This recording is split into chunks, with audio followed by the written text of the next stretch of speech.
кофені ішкенде бір аптаның ішінде жүріп кеттім. Мен былтыр 2016 жылы сахарым көбейіп кетті, протрузиям болды, сондай мазам болмағандығын, көзім жанары кетіп қалды даже. Маған как будто ана дүние жақын келіп қалған сияқты болды да.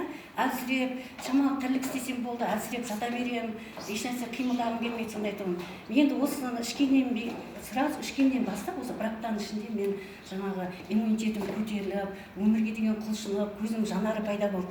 Бір тірлік істегім келіп, жаңа қазір түсте бір жарты сағат демалып алатын едік, оны да қойдық. Ұйқымыз келмейді, кәдімгідей жақсы құлшынып жұмыс істегім келіп тұрады.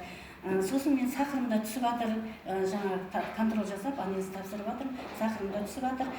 Сонан кейін мен жолдасым, енді барлықтарда адамда болады ғой, жас өскен сайын бір қорлық пайда болады да.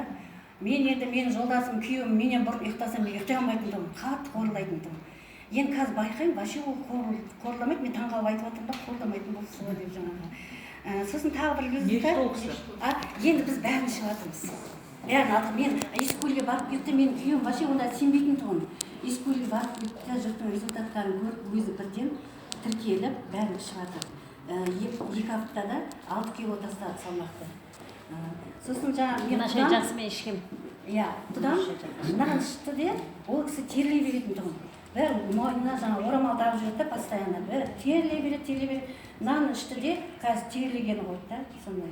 Сондай результаттар бар. Осы компанияға мен өте ризамын. Өркендеп өсе берейік, жоғары көтеріле берейік. Денсаулығыңыз мықты болсын.